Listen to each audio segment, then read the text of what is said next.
Bien, amigos, tal y como habíamos anunciado, tenemos el placer de tener con nosotros a una figura que siempre, desde que estamos en estos medios, queríamos tener aquí. El doctor Milton Ray Guevara. Su último cargo, expresidente del Tribunal Constitucional de la República y actualmente es presidente de la Liga Dominicana de Fútbol en República Dominicana. Ante todo, darle las gracias al doctor Ray Guevara por haber estado con nosotros y expresar que con respecto a la revista hay afectos especiales, sobre todo de nosotros hacia usted, que nosotros queremos hacer público. Muchos afectos y mucho agradecimiento para el doctor Milton Ray Guevara, quien ha sido quizás el dominicano que hoy día vivo esté preparado para o conoce los principales problemas de este país con la experiencia en la mano. El doctor Ray Guevara es nativo de Samaná, estudió la primaria y la secundaria en Samaná. Posteriormente fue senador de esa provincia.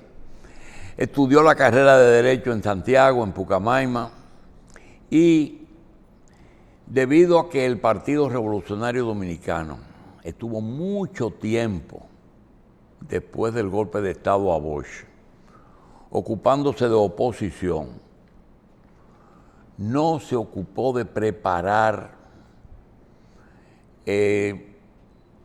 funcionarios para los cargos en caso de estar en el poder. Y fue la Universidad, la Pontificia Universidad Madre Maestra, quien aportó una parte de profesionales al gobierno de Antonio Guzmán, profesionales que eran de hecho miembros y activistas del Partido Revolucionario Dominicano. Apoyaron al gobierno de Antonio Guzmán y formaron parte de un pequeño grupo que le dio sentido a este gobierno. El doctor Ray Guevara, el doctor Rafa Cáceres, el doctor José María Hernández y la licenciada Sonia Guzmán, dentro de otros. El doctor Ray Guevara fue ministro sin cartera, pero se ocupó de muchos elementos importantes. Quizás es uno de los dominicanos que mejor conoce el problema dominico-haitiano. Preparó un proyecto que se llevó a cabo desde ahí. Tuvo que ver, después creo que fue cónsul o embajador en Haití. El doctor Ray Guevara fue ministro de Trabajo. El doctor Ray Guevara fue senador de la provincia de Samaná. Él fue un representante de República Dominicana en París. Fue fundador de Finjus y el primer director ejecutivo de Finjus. Es decir, que es muy difícil encontrar en República Dominicana una persona que haya tenido tantas vivencias reales en un momento en que desaparecieron aquellos famosos mediadores y que ya habíamos dicho aquí que solamente nos queda el doctor Ray Guevara, el doctor Subero Isa y muy pocos dominicanos que pueden intervenir con justeza en cualquier problema de República Dominicana. Nosotros lo hubiéramos querido para presidente, pero él no se decidió a eso. Acaba de salir del Tribunal Constitucional. Nosotros queremos que esta participación, que primero que no sea la única, nos aclare algunas cosas de su paso por el Tribunal Constitucional. Primero, si entiende que la creación de este tribunal procedió de sacar lo constitucional de la Suprema y hacer un tribunal especial. Bueno, muchas gracias, don Julio Jacín, por la hermosa oportunidad que me ofrece junto al staff del programa tan dinámico siempre de, a través de ustedes, compartir con el pueblo dominicano algunas de las vivencias que hemos tenido con relación a la creación del Tribunal Constitucional. He señalado que así como no hay primavera sin flores, no hay democracia sin justicia constitucional. Y en las últimas décadas, indudablemente que el número de tribunales constitucionales en el mundo ha aumentado enormemente. Hoy en día hay 119 tribunales constitucionales o Cortes Supremas que tienen la función de tribunales constitucionales. Entonces, la República Dominicana no se podía quedar atrás. Ya justamente en el año de 1971, en la villa de Salvaleón de Higüey, en un seminario sobre derechos humanos organizado por la Comisión Justicia y Paz de la Iglesia Católica y por el Obispado de la Alta Gracia, que a la sazón el obispo era Monseñor Juan Félix Pepén, a nosotros nos tocó, en nombre de la Facultad de Derecho de la Madre y Maestra, proponer la creación del Tribunal de Garantías Constitucionales. Esa propuesta fue reseñada por el periódico El Nacional y el periodista que lo hizo fue don Víctor Grimaldi, quien cubría ese evento realizado en Higüey. De manera que desde ahí empezó el trabajo de crear el Tribunal Constitucional, llega en el momento posible y no hay dudas que ha sido un aporte fundamental para el fortalecimiento de la estructura institucional del Estado, la protección de los derechos fundamentales y la supremacía de la Constitución. Sí, queríamos saber si para precisamente ser parte del Tribunal Constitucional se debe ser un abogado especialista en derecho constitucional. No necesariamente. Usted puede ahora, desde la creación del Tribunal Constitucional, las maestrías pues han asumido un rol importante en la formación de nuestros profesionales, pero esa no era una condición sine qua non. Ahora, el conocimiento del derecho, pues obviamente es fundamental. El tribunal se encargó incluso de hacer toda una serie de diplomados, de posgrado, de maestrías para fortalecer a los propios jueces del tribunal. Con Castilla-La Mancha se hizo una formidable maestría, ahí participaron 8 o 9 magistrados, el secretario, becamos algunos jueces del Poder Judicial, del Tribunal Superior Electoral, de la Junta Central Electoral, y a partir de ahí todas las universidades nuestras están promoviendo maestrías o diplomados en Derecho Constitucional. No había que ser constitucionalista para integrar el Tribunal Constitucional, porque el Tribunal Constitucional revisa cuestiones fundamentales que tienen que ver con el derecho penal, con el derecho civil, con la legislación de tierra, con la propiedad intelectual, en fin, es, digamos, un tamiz importante porque el derecho constitucional se ha convertido en el derecho común, que lo fue durante siglos el derecho civil.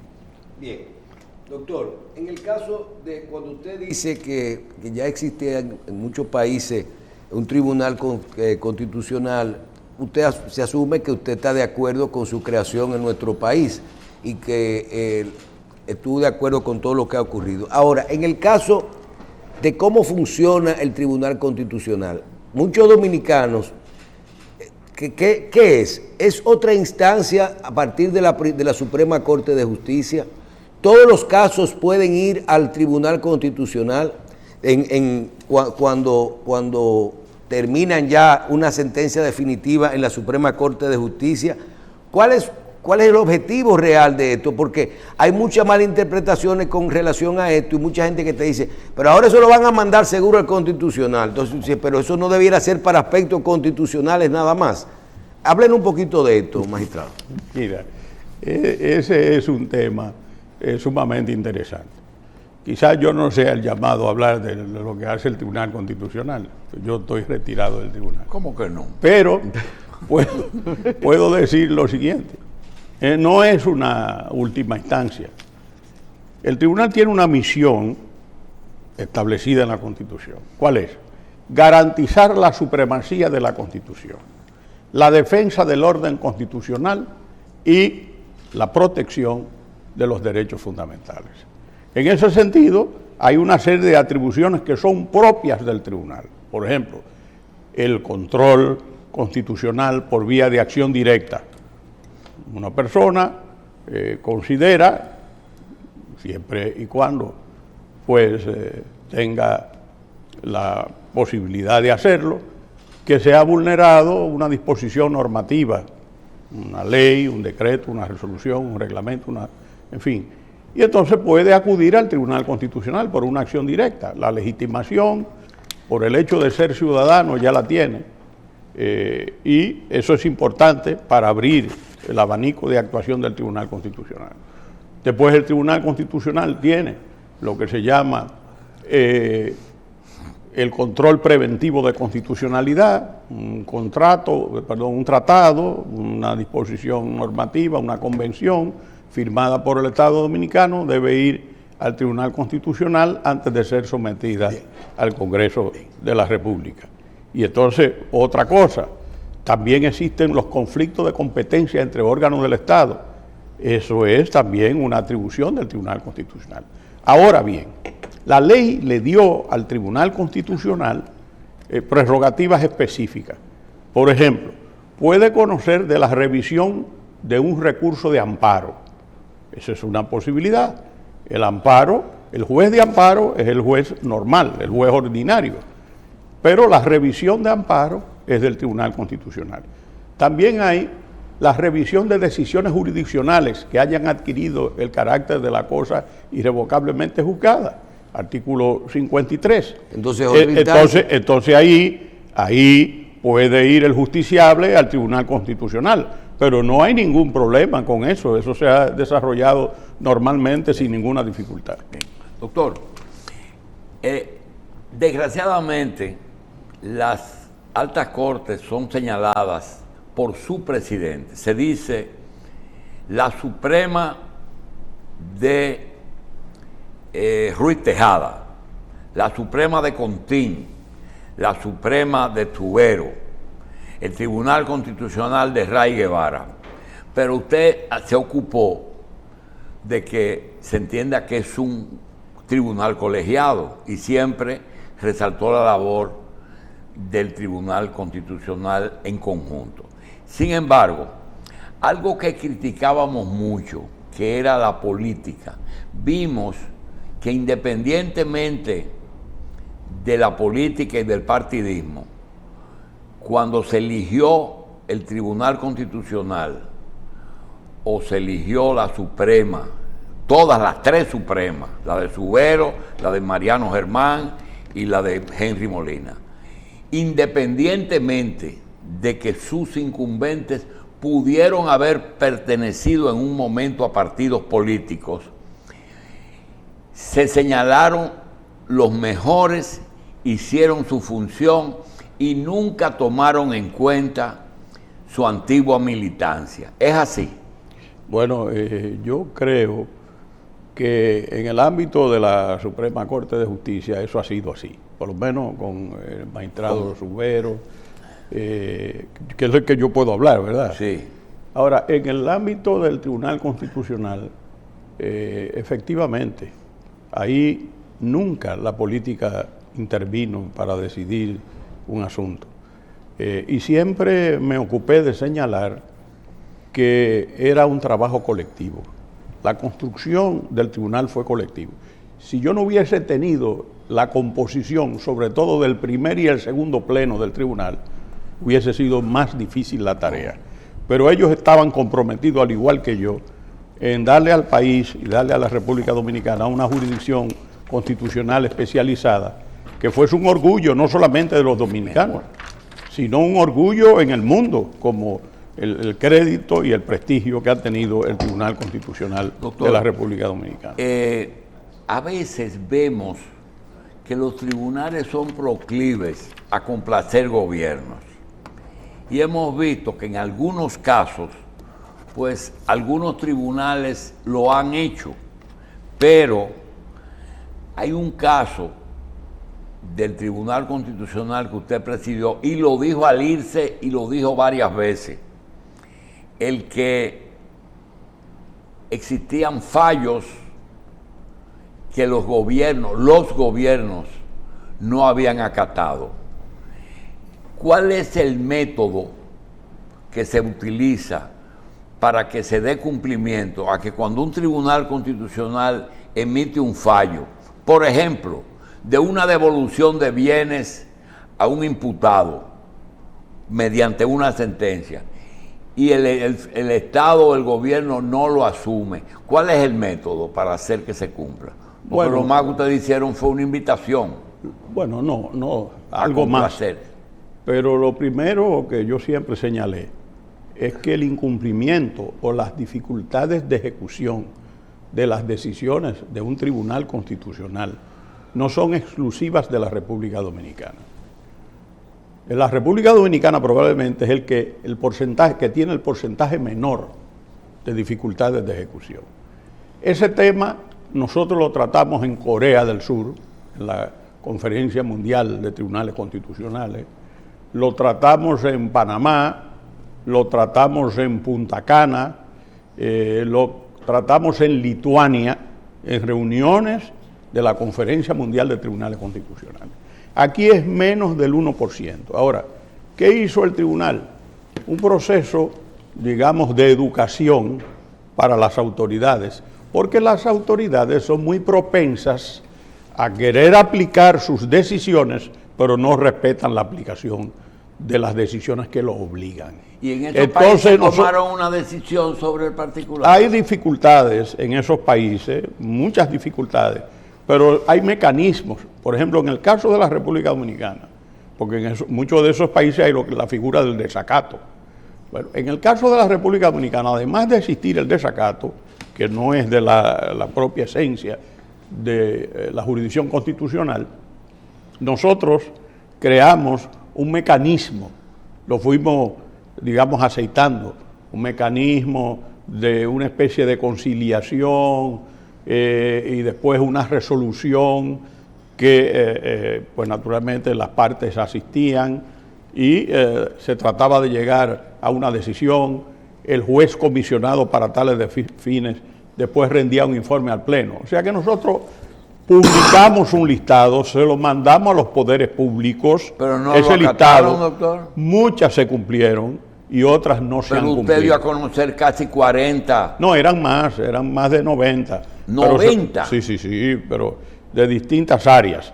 Bien. Y entonces eso poco a poco ha ido bajando. Perfecto. No sé ahora cuál es el estatus, pero se hizo un esfuerzo considerable. Eso no prescribe, eso hay que cumplirlo. Hay que cumplirlo, por supuesto. Doctor Ray, hay un asunto que me llamó mucho la atención. Cuando usted es director ejecutivo de Finjus, se señaló esa institución como una de las nuevas instituciones que eran el brazo armado del nuevo orden en lo jurídico. Y no era parte de participación y de la sociedad civil, pero se parecía bastante.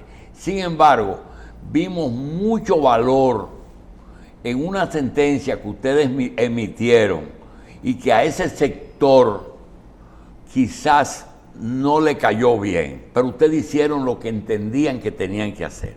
Me refiero a la famosa sentencia de que quién era dominicano. Sí, pero ¿qué número era? La 168. Okay, pero quiero preguntarle completa.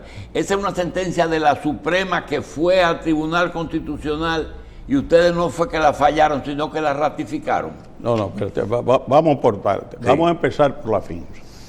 La FINJUS no tiene nada que ver con el nuevo orden. ¿No tiene que ver? Nada con el nuevo orden. La FINJUS se formó de la manera siguiente. Nosotros tuvimos en la República Dominicana 2 graves crisis políticas consecutivas.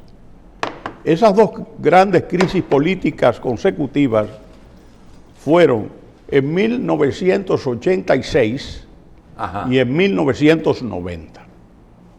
Entonces, ya se empezaba a ver la debilidad institucional nuestra, porque si cada vez que se realizaba un torneo electoral, bueno, la incertidumbre iba a campear por sus fueros en el país, pues eso provocaba situaciones de alarma en la inversión extranjera, en la inversión nacional, en el desarrollo de la economía propiamente dominicana.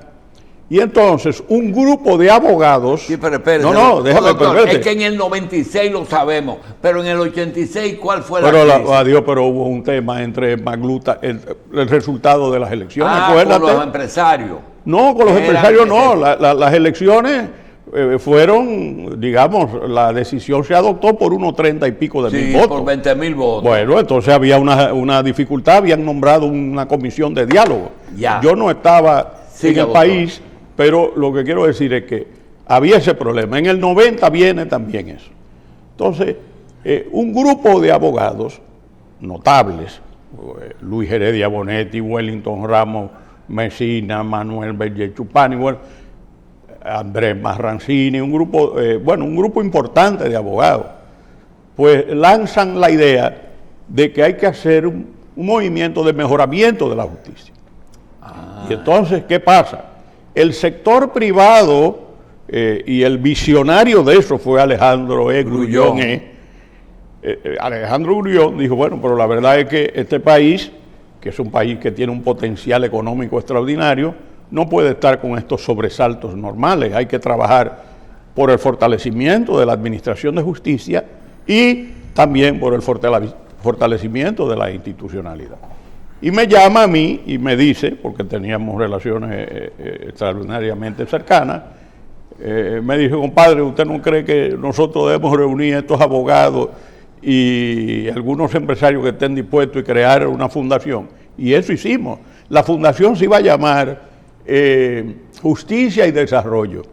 Y yo no estuve de acuerdo. Y fui quien propuse Institucionalidad y Justicia. O sea, le puse el nombre, dibujé el logo y redacté los estatutos junto con Marco Troncoso. Pues mire que usted dice eso, y yo recuerdo Institucionalidad y Justicia y Economía y Desarrollo, que lo hizo Andy Dawager. Exactamente. Entonces, Pero patrocinado también por el sector privado. sí, lo que pasa es que la fundación tuvo una libertad extraordinaria. Y no era un instrumento de presión, doctor. No era un instrumento de presión, era un instrumento que quería que el país fuese dotado de una estructura institucional importante y al mismo tiempo se fortaleciese la administración de Y justicia el de la República espíritu Dominicana. ese de creación, hoy se mantiene, en fin. En FINJUS se mantiene igual. La FINJUS ha dado unos frutos extraordinarios en la República Dominicana, siempre está cooperando, colaborando en que las cosas se hagan bien. Ese es uno de los grandes logros, yo diría, del sector privado de la República Dominicana. No la apoyan como deben apoyarla, pero yo creo que es un tanque de pensamiento de los más importantes de América Latina. Ratifique esto, doctor. Si usted fue senador por Samaná en la boleta de un partido político.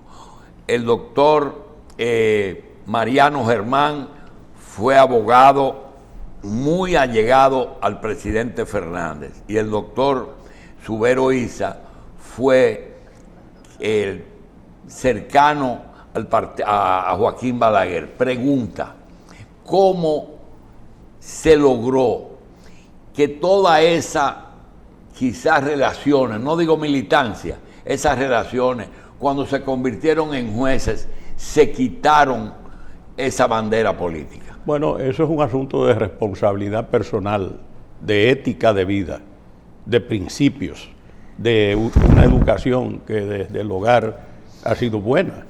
porque evidentemente yo fui militante del Partido Revolucionario Dominicano, sin lugar a dudas. Me retiré en el año 2010, después de las elecciones, pero nadie puede negar que yo fui militante de un partido. Ya cuando llego al tribunal, he salido de la política, pero igual si hubiese estado en la política. ¿Cuál es el problema de la política? El problema de la política es distinto al problema de los políticos. El problema de la política es distinto al problema de los políticos. Juan Pablo Duarte decía que la política, después de la filosofía, era la ciencia más digna de ocupar las inteligencias nobles. Los papas han dicho que la política es un instrumento al servicio del bien común. Entonces, el problema de eso es que a mí que no me vengan con que hay que despolitizarlo todo. Pero bueno, ven acá, ¿los alcaldes son políticos o no? ¿Los regidores son políticos o no? ¿Los senadores son políticos o no? ¿Los diputados son políticos o no? ¿El vicepresidente de la República o la vicepresidenta es política o no? ¿El presidente de la República es político o no? Normalmente son presidentes de partidos. Entonces, ese anatema a la política es el anticipo de la destrucción progresiva de las instancias democráticas. Doctor, usted nos habló de que fue bueno que la creación del Constitucional. Ahora, antes el nombramiento de un juez se hacía en el Senado de la República. Luego se creó el Consejo de la Magistratura y luego se le añadió el Procurador General de la República. Sacando el procurador, quedando de la creación del Consejo de la Magistratura, realmente se trasladó el poder del Congreso a ese Consejo y siguió siendo exactamente lo mismo a juicio suyo, o le dio otra tónica, porque lo preside el presidente. No, pero hay una diferencia. La primera, la gran reforma del Poder Judicial, es la reforma del 14 de agosto del año de 1994, que fue preparada a demanda del presidente Balaguer y del doctor José Francisco Peña Gómez, por don Pedro Romero Confesor, por Manuel Equea Guerrero y por este servidor. Ahí lo que se hizo fue que el Consejo Nacional de la Magistratura nombró a la Suprema Corte de Justicia solamente, pero le tocaba a la Suprema Corte de Justicia escoger a los jueces de cortes, tribunales y juzgados. ¿Y es la única función del Consejo de la Magistratura? Bueno, el Consejo de la Magistratura evalúa también el desempeño de los jueces de la Suprema Corte de Justicia, pero nombra también a los jueces del Tribunal Constitucional, nombra a los del Tribunal Superior Electoral. Lo que yo quiero... La Corte no, ¿verdad? No, los jueces de Corte son designados por la Suprema Corte de Justicia porque existe Suprema Constitucional Superior Electoral. Mira, desde el año de 1994, pues naturalmente existe la Escuela Nacional de la Judicatura y entonces solamente el Consejo Nacional de la Magistratura nombra los jueces de la Suprema Corte de Justicia. Lo demás, todo es de la propia Suprema Corte de Justicia, que tiene la Escuela Nacional de la Judicatura y la ley de carrera hay que respetar la carrera judicial. Obviamente. Y hay un Consejo Nacional de la Procuraduría. No, hay el Consejo Superior del Ministerio Público.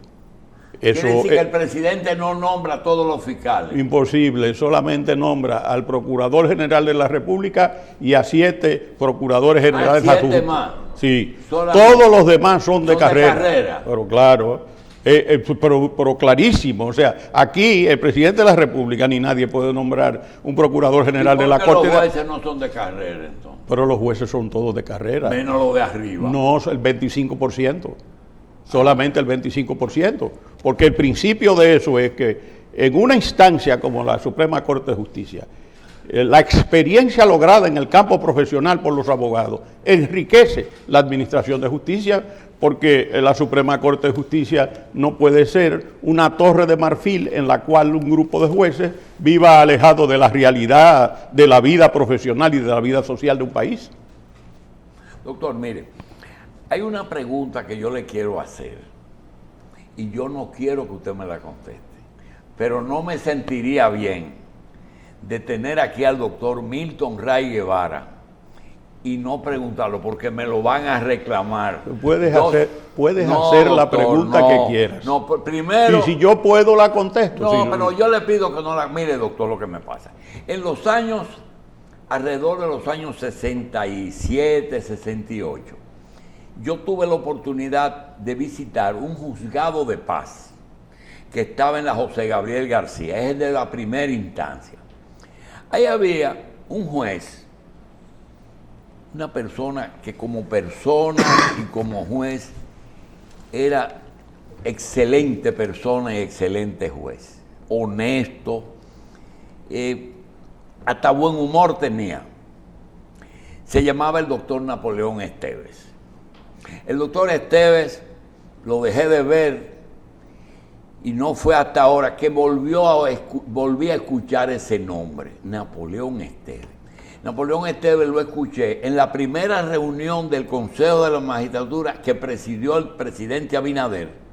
Vi que nombraron Napoleón Esteves juez de la Suprema. Y digo, caramba, pero qué raro, ¿estará vivo Napoleón?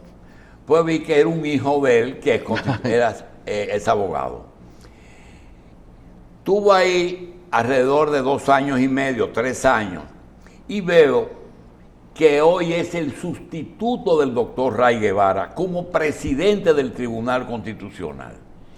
Pensé, por qué sé yo, que llevaba un propósito, primero a la Suprema y después al Tribunal Constitucional. La pregunta, le digo, no me la responda, pero es algo que yo creí que ocurrió en poco tiempo, 2 decisiones del Consejo de la Magistratura en beneficio de un juez específico, y me encontré raro. Pensé que tenía como encargo el revisar la famosa sentencia, la sentencia de nacionalización. Pregunta, ¿esa sentencia es revisable? Mira, esa sentencia, no Napoleón Esteves. Mira, yo te voy a decir una cosa. La sentencia 168.3 es el resultado obligado de una decisión de la Suprema Corte de Justicia del año 2005 en la cual reiteró el criterio de que los hijos de extranjeros en tránsito no son dominicanos. Puede ser de cualquier país, de Grecia, de Austria, de Alemania, de Francia. Entonces, a nosotros nos llega un recurso sobre una decisión adoptada en el Distrito Judicial de Monteplata y el Tribunal Constitucional falla. El artículo 277 de la Constitución, que actualmente es el último, ese artículo 277 dice, a grandes rasgos, que el tribunal, las sentencias dictadas por la Suprema Corte de Justicia en materia principalmente de control concentrado de constitucionalidad, no pueden ser revisadas esas decisiones, las decisiones tomadas por el Tribunal Constitucional a partir de la proclamación de la nueva Constitución. Eso quiere decir que el Tribunal Constitucional está atado al contenido de las decisiones adoptadas por la Suprema Corte de Justicia en funciones del ejercicio del control concentrado de constitucionalidad.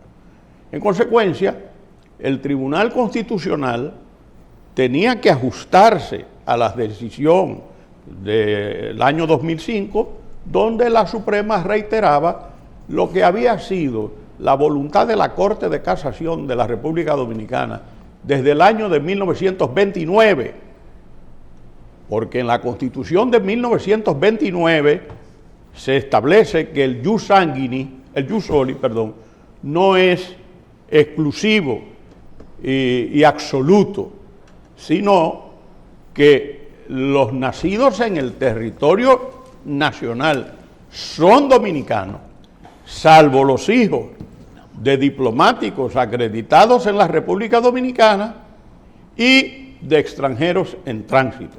Y a partir de ahí, la Judicatura Dominicana entendió como extranjeros en tránsitos aquellos que no tienen residencia legal.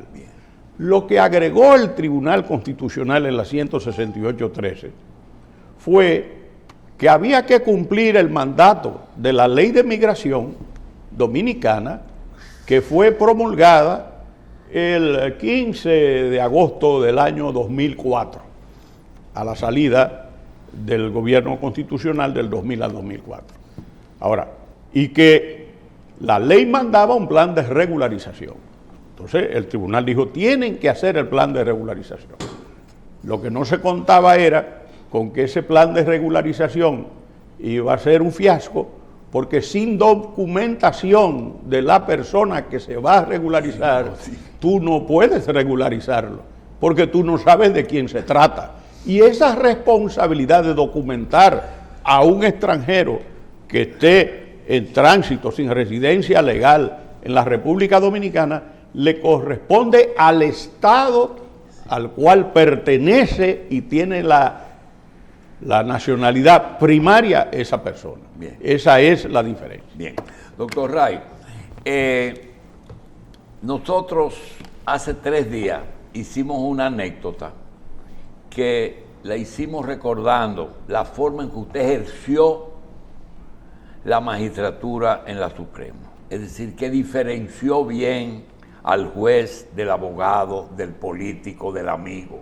En lo siguiente.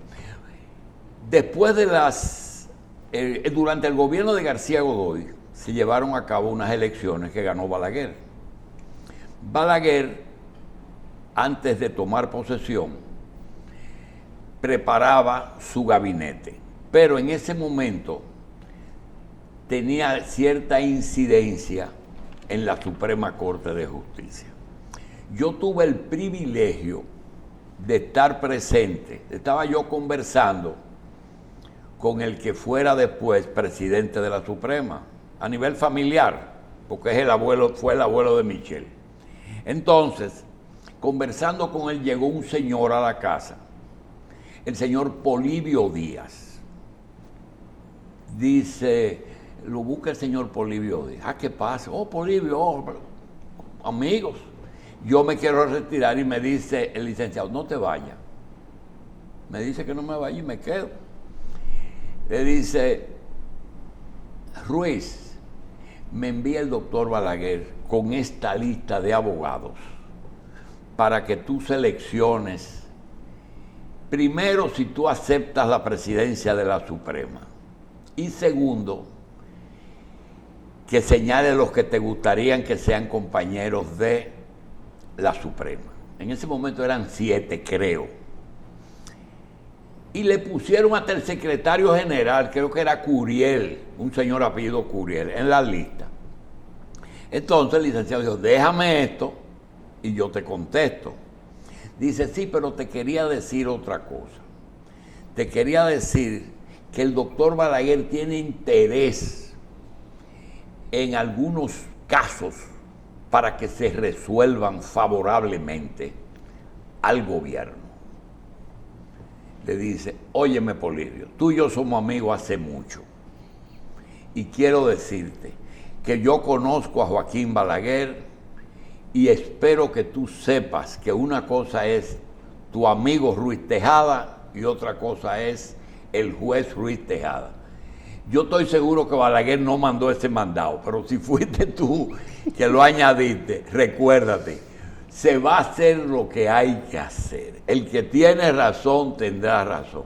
Y vi que Milton Ray, en el ejercicio de los años que tuvo en el Tribunal Constitucional, generalmente siguió, a nadie se le ocurrió coger para allá del PRD a que le resuelvan un problema. Y si se le ha ocurrido, creo que le aclararon el tema. ¿Es así? Absolutamente. Mira, y es difícil, eso trae muchos problemas. No, hombre, no, eso depende de la integridad y de los valores personales. Conmigo nadie se atrevió a decirme que quería o que y menos de los poderes públicos que fallaran en algún sentido. Eso nunca lo hicieron. Pues yo no lo hubiese aceptado. Entonces el que me conoce a mí no pierde su tiempo con eso. Yo debo decir que el magistrado Ruiz Tejada era un hombre que yo... ¿Y usted lo conoció? Pero claro, una profunda admiración. Te voy a hacer una anécdota. Él vivía en la zona universitaria. Sí. Tenía una casa en la Núñez de Cárcel. En la Núñez de Cárcel. Cuando muere don Héctor Inchaustegui Cabral, sí, que era los dos secretarios del presidente Guzmán, éramos don Héctor y yo. Yo el jovencito, que apenas tenía 30 años. Los dos secretarios sin cartera. Un joven joven y un viejo. Bueno, y entonces así mismo lo concibió don Antonio. Don Antonio me llamó y me dijo, mira, Milno, yo necesito tener una persona de experiencia con conocimiento de todos los sectores capitaleños, y obviamente ese no es el caso tuyo, porque bueno, tú estás más ligado al grupo de Santiago la madre y maestra, no sé qué, no tiene ese experiencia. Y yo encantado de la vida, porque don Héctor era compañero nuestro en la universidad, él era vicerrector y además era director de publicaciones. Cuando muere don Héctor, que me toca a mí pronunciar el panegírico una mañana lluviosa, pues el presidente Guzmán me manda donde el magistrado Ruiz Tejada a ofrecerle el cargo de don Héctor. Y yo voy religiosamente a hablar con el magistrado Ruiz Tejada, una conversación muy amena, muy amable, tenía una mecedora. Y el mensaje fue el siguiente: dile al presidente Guzmán que me siento sumamente honrado de ese gesto de él, pero que yo no doy para eso. Que yo tengo mi propio temperamento, y es un temperamento muy personal, y en consecuencia yo no puedo actuar sobre la base de otros razonamientos que no sea mi convicción personal. Y para que no se produzca un problema después de haber sido nombrado, yo realmente agradezco infinitamente esa oferta, pero no la puedo aceptar. Y yo fui donde el presidente Guzmán y le di ese mensaje, y el presidente Guzmán se encontró con que realmente era un gesto muy noble de él, de decir la verdad, que su temperamento no daba para esas cosas. Pero te digo eso. Seguro. Sí. Bien, doctor, en el caso de la propuesta que ha hecho el presidente Abinader de reforma a la Constitución, en una misma pregunta, ¿ve usted primero la necesidad con estos puntos que se han presentado de modificar la Constitución dominicana? Y de los 4 aspectos que se han presentado como fundamentales dentro de esta modificación, que son la unificación de las elecciones, la reducción de los diputados, así como unos candados para poder hacer la reelección presidencial y la independencia del Ministerio Público. Háblenos de sus consideraciones en este sentido. Mira, rápidamente empiezo por los últimos 2 temas. Yo solamente estoy de acuerdo con 2. Los otros 2 para mí constituyen un retroceso en la vida institucional de la República Dominicana. Y paso rápidamente. ¿Cómo es posible que nosotros estemos pensando nuevamente en la República Dominicana de juntar las elecciones municipales con las presidenciales y las congresuales? Una de las conquistas más importantes de la reforma constitucional del 14 de agosto del año de 1994 fue separar esas elecciones municipales que contribuyen al desarrollo del liderazgo municipal, del liderazgo que está en contacto, pero en primer grado, con la ciudadanía. Entonces, eso se mantuvo. Después, determinados sectores de la vida dominicana, al momento de hacer la reforma del 2010, empezaron a señalar, bueno, el país se pasa 4 años en procesos electorales, no sé qué, no sé cuánto, no sé qué. Bueno, se separaron en febrero, en mayo. ¿Cuál es la realidad? La realidad es que la primera escuela de democracia es el municipio, donde hay que fortalecer los valores democráticos. La participación de la ciudadanía es en los municipios. Entonces, no es verdad que es razonable Porque, óyeme, en el 95% de los estados del mundo, las elecciones municipales y la elección municipal es separada. Veo que Participación Ciudadana está reclamando que vuelva la separación a los 2 años.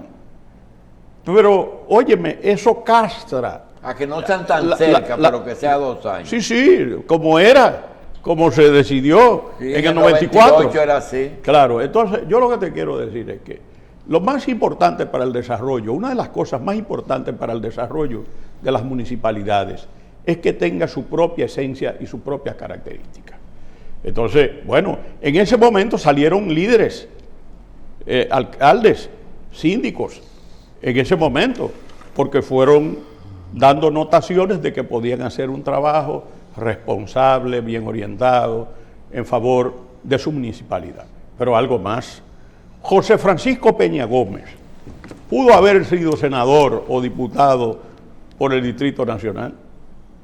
¿Qué hizo él? Fue alcalde. Fue alcalde, pero Juan Pablo Duarte, el padre de la patria, cuando establece los poderes del Estado, el primer poder es el municipal, el segundo el legislativo, el tercero el judicial y el cuarto y último el poder ejecutivo. En las constituciones de 1865, post-restauradora, y 1866, existió el poder municipal, no como primero. Entonces, óyeme, ¿qué sentido tiene ir a contracorriente en el mundo entero? Pero que se gasta mucho. Bueno, usted se ajustará a lo que le den, establezcan límites de la campaña. Que el sector privado tiene que dar mucho dinero, no lo den. ¿Cuál es el problema? La democracia nunca va a ser un problema de mercado. Lo que se haga en la democracia no es un gasto, es una inversión. Van a desbaratar el liderazgo municipal, que tiene muchas dificultades. ¿Tú sabes lo que está pasando? Que los alcaldes más notables de muchos municipios lo que quieren ir es a la administración pública. Y lo sé de fuente segura porque a mí me lo han dicho 4. ¿Por qué? Porque se sienten que solamente la recogida de la basura, aceras y contenes y 3 cuestiones más son las que hacen. Cuando tú tienes 2 periodos o 3, ya tú no quieres seguir en eso. Con un municipio, óyeme, que recibe una partida presupuestaria que no se corresponde con lo que la ley dice, porque aquí lo único que se respeta es el 4%, que es un despilfarro de dinero lo que se ha hecho. Bien. Entonces, yo creo que con relación a eso no tiene... ¿Cuál es el otro tema? El otro tema es la reducción de los diputados. Mira, a mí me tocó trabajar, hay un libro que se llama La Constitución Comentada, publicado ese libro por la Fundación Institucionalidad y Justicia. Ahí yo comento cuáles fueron los criterios que se utilizaron para llegar a ese número de diputados, que realmente lo fundamental es por circunscripción electoral, representación de los habitantes. Y después están los 5 y los nacionales, y después están los que son de ultramar. Entonces, ¿cómo tú puedes dañar la representación? Porque ese número está congelado, bajarlo no sé cuánto, a 135, no sé qué, cuánto. Óyeme, eso es un retroceso, porque tú vas a dejar a provincias sin representación. Qué difícil manejar la Cámara de Diputados. Bueno, pero yo nunca oí a Abel Martínez diciendo que la Cámara era difícil de manejar, que era imposible manejarla. Nunca oí a Camacho eso, ni nunca oí a Maldonado en eso. Óyeme, ese me parece que no es el criterio más sólido para eso. De manera que yo pienso, no puedo estar de acuerdo con eso, porque lo que va a pasar es que tendremos provincias sobre representadas y otras subrepresentadas. O sin representación. Bueno, no, porque yo espero que no cambien la disposición que obliga a por lo menos 2 diputados por cada provincia y 1 por cada más de 50.000. Los 2 puntos en que usted está de acuerdo. Bueno, yo estoy de acuerdo con los siguientes puntos. El primer punto, el que se ha hablado, es el del candado a la Constitución. Señores, pero nosotros no fuimos espectadores de lo que pasó aquí en el año 2019. no vimos a los dos líderes más importantes del país en ese momento, independientemente del presidente de la República, que fueron al Congreso Nacional a reclamar el respeto a la Constitución, porque se quería introducir una nueva reelección, es decir, una segunda reelección, un tercer mandato. El país no está exento de eso. Bueno, y dicen que fue Pompeo que llamó, no sé qué, no sé cuánto. Yo creo que el presidente Abinader tiene razón. Yo creo que eso hay que convertirlo en una cláusula pétrea de la Constitución. Así como se dice que ninguna modificación de la Constitución podrá hacerse sobre la forma de gobierno, que deberá ser siempre civil, republicano, democrático y representativo. Eso es lo que se llama una cláusula pétrea, una cláusula intangible, inmutable. Y eso no es de ahora. Justamente en la Constitución post-restauradora del año de 1865, en el artículo 139 de esa Constitución, se dice que el gobierno nunca podría cambiar, que debería ser republicano, democrático, alterno y responsable. Bien. Entonces, yo estoy perfectamente de acuerdo con que ahí se va a acabar el jueguito. Ah, no, que se puede cambiar la cláusula pétrea, como se puede cambiar todo en la vida. Lo que pasa es que nadie ha osado cambiar cláusulas pétreas, porque para eso tú necesitas, en el caso de la República Dominicana, nadie nunca. Para eso tú necesitas declarar un estado revolucionario, abolir el orden constitucional o convocar una asamblea constituyente para que haga el cambio. Fíjate que ni Trujillo pudo haberse declarado emperador, sí. No lo hizo. Sí, Nadie le ha puesto la mano a esa buscó cosa. la vuelta. Pero te voy a poner un ejemplo más reciente. La Constitución de Portugal del año de 1976 tiene 14 cláusulas pétreas. Pero te voy a decir una cosa. En Francia también hay cláusula pétrea. Y en los Estados Unidos, el artículo 5 de la Constitución de 1787 tiene una cláusula pétrea que se refiere a que no se puede alterar la representación en el Senado de los estados.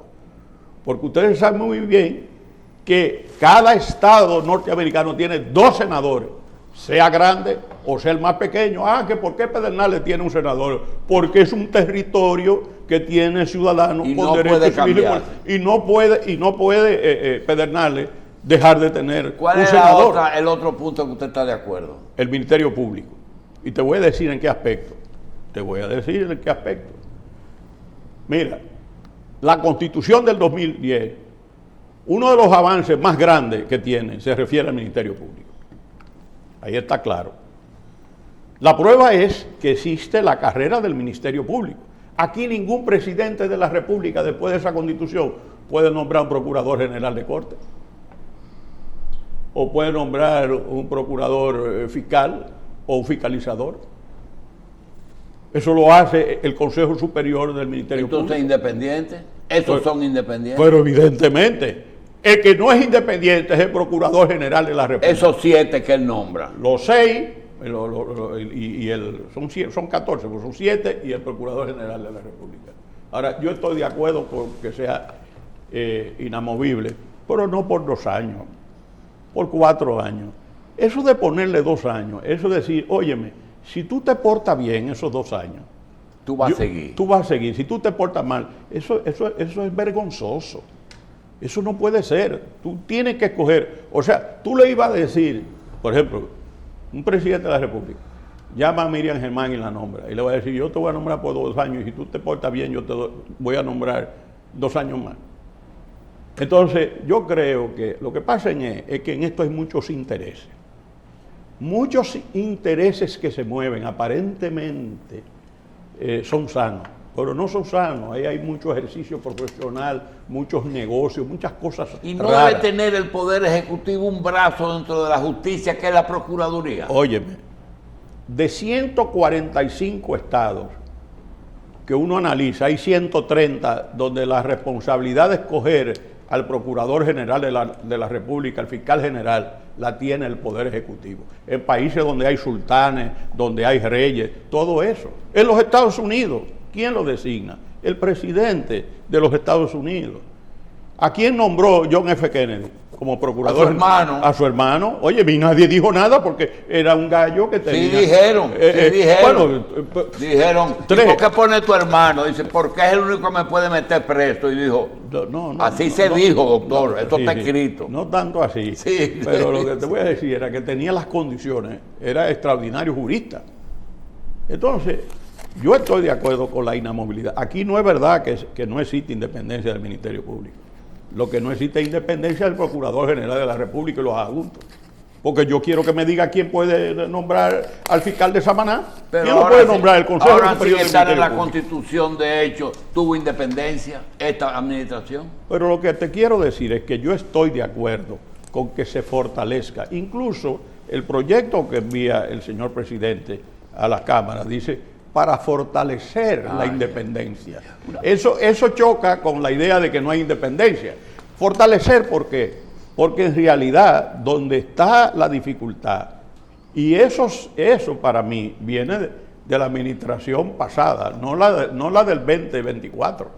El descalabro de la Procuraduría General de la República se produce en ese momento. Y es lógico que el presidente de la República, que vivió eso, que vive eso, diga, no, pero aquí hay que tener un Procurador General de la República con unas condiciones especiales que además tenga garantía de inamovilidad. Fíjate que al principio mandaron 4 años, después mandaron 2. Yo creo que eso es un error, eso es demasiado. Deben ser 4 años, ¿verdad? Pero claro que sí, Bien. porque fíjate, en el proyecto dice que manda a una persona, no es una terna. Ah, ya. Entonces, como quiera, tu responsabilidad como presidente está comprometida. Ah, ya. Ahora, ¿quién lo va a decidir? Yo no estoy de acuerdo con que sea el Consejo Nacional de la Magistratura. Ya. Un Consejo Nacional de la Magistratura... Es que va a sugerir ese procurador. No. Lo que dice el proyecto es que el presidente de la República Lo propone. propone una persona. Ahora, yo te voy a decir, ¿quién es el presidente del Consejo Nacional de la Magistratura? presidente. El presidente de la República. Son 7 porque están sacando al Ya, procurador. ya. Cuando haya un empate de 3-3, se supone que si el presidente lo manda, no debe votar. Perfecto. Pero además, yo te voy a decir otra cosa. Van a sacar al ministerio, al Procurador General de la República del Consejo Nacional de la Magistratura, cuando va a ser independiente. Y ahora que no es independiente, Es miembro. es miembro. Me parece que eso Doctor, no se compadece. se nos olvidó No, no, preguntarle, espérate, en pero- el Tribunal espérate, Constitucional hay espérate, fiscales. espérate, déjame Hay decirte. fiscal. Bueno, en los juicios sí. ¿Eh? En las audiencias, Hay el un Procurador fiscal. General de la República. Pero representante del procurador. El Procurador General de la República o un Procurador General. Sí, siga con lo otro. Ahora, lo que yo te quiero decir, ahí se me interrumpió la idea, lo que yo quiero decir, el Procurador General de la República, como parte del Consejo Nacional de la Magistratura, es el que puede velar porque aquellos integrantes del Ministerio Público que quieran ir como jueces a un órgano jurisdiccional tengan oportunidad. Porque si, ¿quién va a decir, óyeme, hay un procurador en San Juan de la Maguana que tiene todos los méritos, que se va a presentar en el Consejo Nacional de la Magistratura como candidato a juez de la Suprema Corte de Justicia o del Tribunal Constitucional o del Tribunal Superior Electoral? En el caso del Procurador General de la República como integrante de ese órgano, es el que puede decir y abogar y explicar que ese procurador de corte es un procurador que tiene competencia para hacerlo. Ahora, a mí lo que más me extraña es que mientras fue, digamos, entre comillas, dependiente, estaba en el Consejo y ahora que va a ser independiente lo sacan. Eso es raro.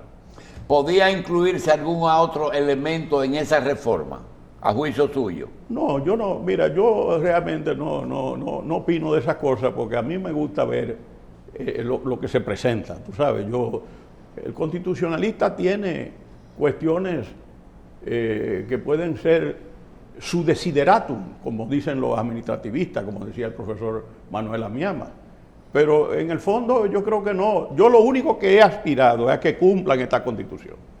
Óyeme, es muy bueno decir, vamos a reformar la Constitución. Ese es un derecho. que aparece en la Constitución francesa de 1793, que dice todo pueblo tiene derecho a una reforma de la Constitución. Bien. Eso es así.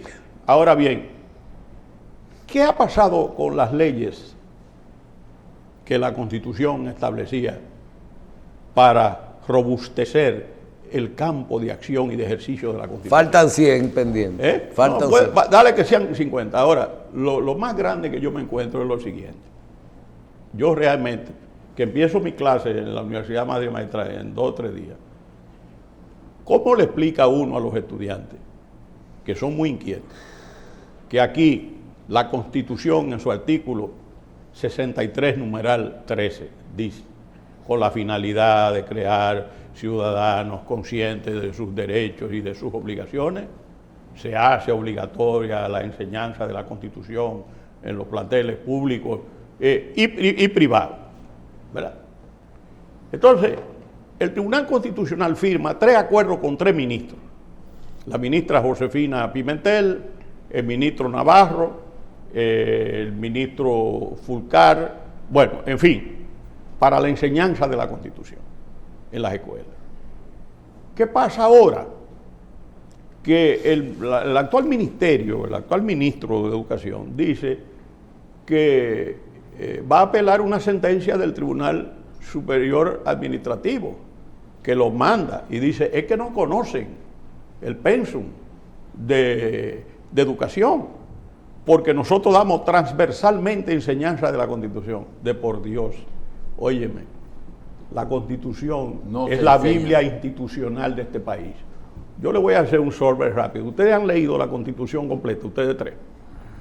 ¿La han leído? Completa no. No lo han leído Todo el completa. tiempo. Completa entero. No la han leído completa, ¿verdad? Entonces tú le preguntas a los ministros de aquí, a los embajadores, a los directores generales, a los legisladores, si se han leído alguna vez No, la Constitución. El 98% no la habrá leído completamente. Entonces, óyeme, si es la Biblia institucional del país, si es la carta de navegación, si es donde se reflejan los valores que determinan la convivencia, nada impide que transversalmente, cuando tú vayas a hablar de dar un curso de geografía, diga cuál es el territorio de la República Dominicana. Pero además tú debes tener una asignatura para que no se le olvide nunca el examen de la Constitución. Bien. ¿Tú sabes quién hizo eso? El Ministerio de Educación Superior, Ciencia y Tecnología, porque su consejo, a unanimidad, y con un libro de formación de formadores, de formación constitucional, que le preparó el Tribunal Constitucional, pues las universidades, 56, se comprometieron a darle el curso de formación constitucional a médico, odontólogo, a toda la carrera. A toda la carrera. Y entonces, pero lo más grande es que el Ministerio de Educación dice que va a recurrir esa decisión. Dios mío, en el momento en que quieren mejorar la Constitución con un candado y una disposición que le dé verdaderamente autonomía efectiva al Procurador General de la República, tú vas a apelar eso. Eso es una actitud totalmente, yo diría que contraria al espíritu que debe animarnos en el respeto a la Constitución de la República. Sobre todo, Julito, que aquí la gente se olvida que en el año de 1965 se produjo la más hermosa revolución de América. ¿Cuál era la finalidad de la revolución de abril? La vuelta a la constitucionalidad, sin elecciones y la nueva puesta en vigencia de la Constitución del 29 de abril del año de 1963, y fue a tiro limpio, juventud, menos jóvenes, ancianos, no ancianos, que defendieron. Entonces a mí que no me digan que este pueblo no ama la Constitución. Nosotros hemos estado 30 años repitiendo que el éxito de la revolución fue ponerle retorno a la constitucionalidad. Eso paró hasta los americanos con su tuvieron que rodear y no pudieron eliminar el movimiento. Entonces yo creo que nosotros debemos sincerarnos en estas cosas. Bien. Eso es un despropósito. Bien. Hay 2 temas, doctor, que quisiéramos tratarse. Primero, la medicina ha avanzado mucho, el hombre vive más, pero vemos que las edades de retiro, como cuando uno ve al doctor Ray Guevara, de que jubilado del Tribunal Constitucional y que va a dar clase en Bucaramanga, digo, caramba, pero yo creo que ese es un recurso que se podría aprovechar. Igual la otra pregunta es que para ser electo presidente de la República o legislador, solamente hay que ser dominicano y mayor de edad. Usted no entiende que primero la elección a un presidente, a un legislador debe tener alguna otra condición. Y segundo, que deben de dejar libre la edad, porque un hombre de 76 años es un muchachito. Bueno, yo me lo voy a creer. Me lo voy a creer. Pero mira una cosa.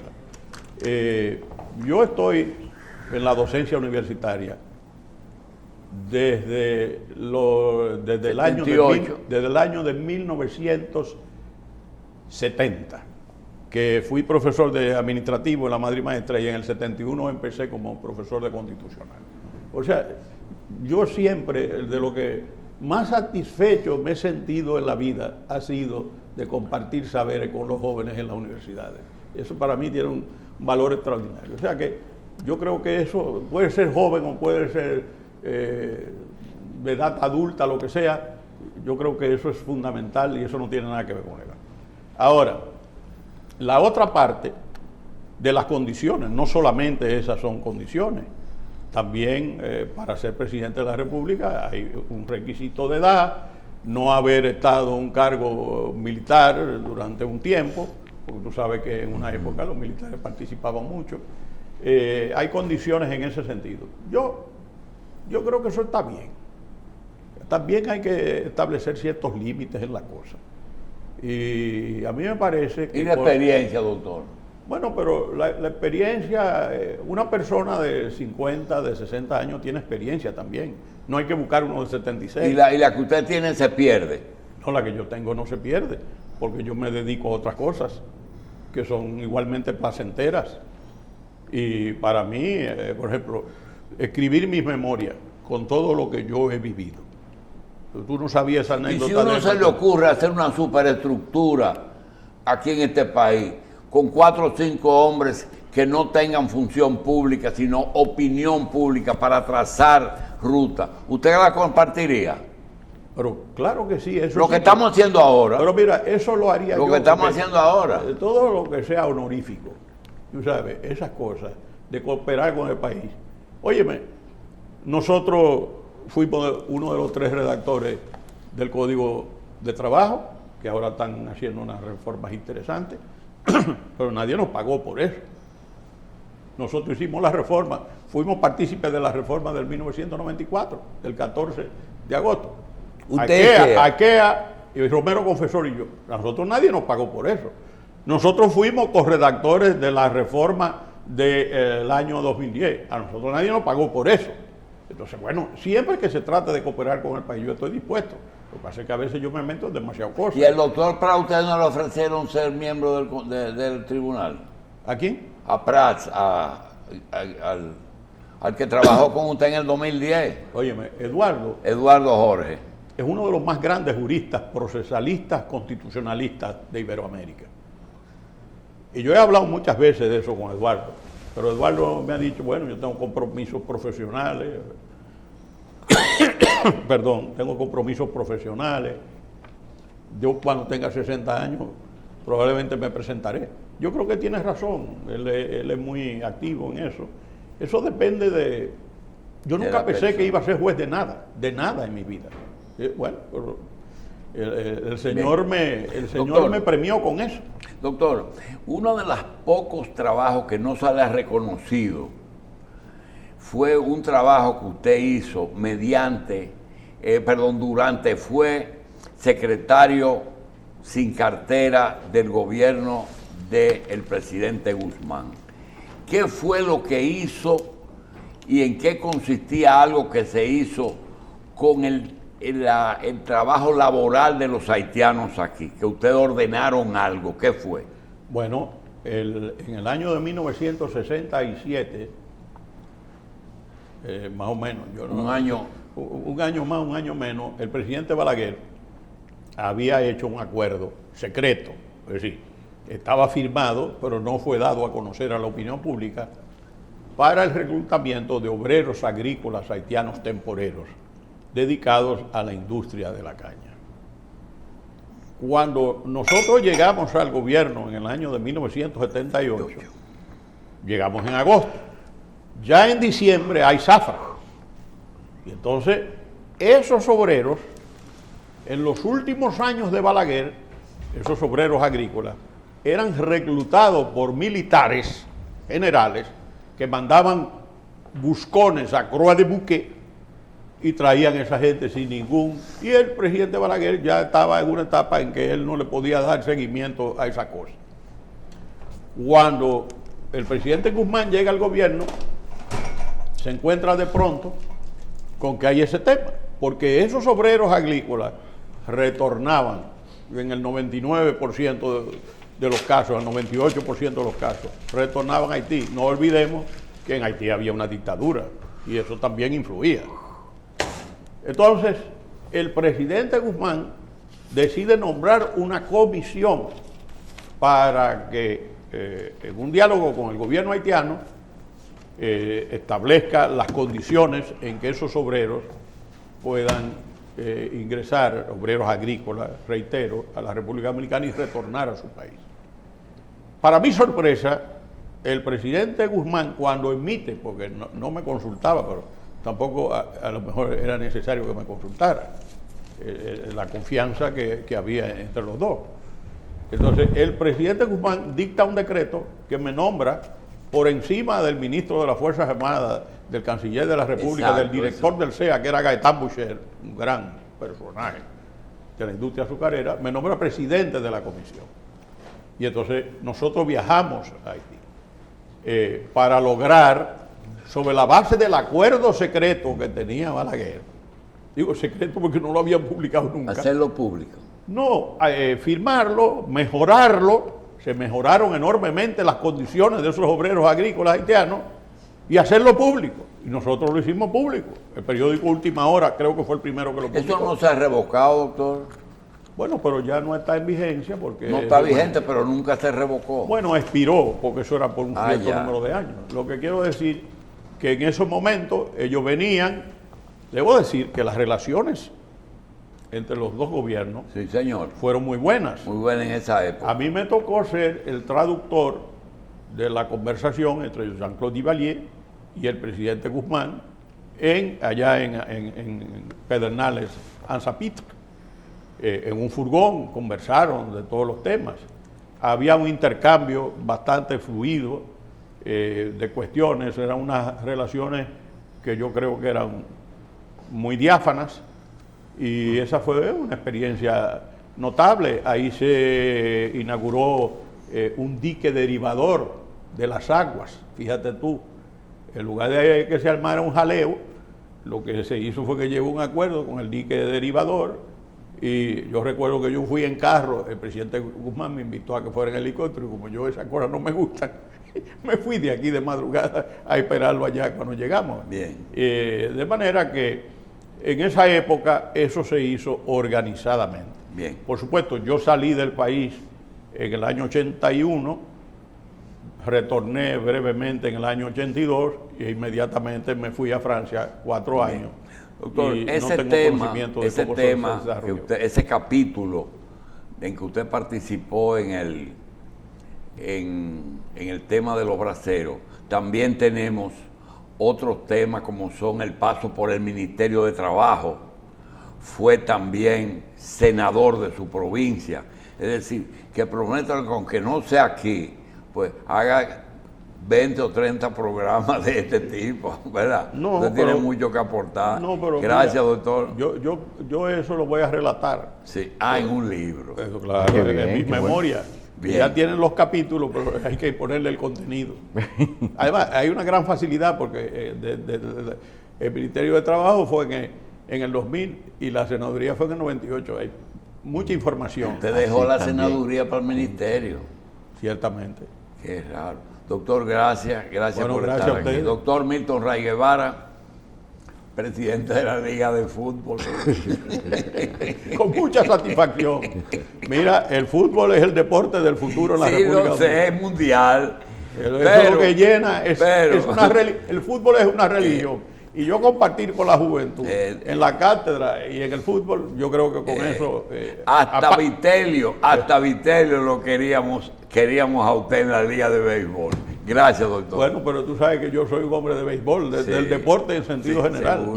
Gracias, doctor.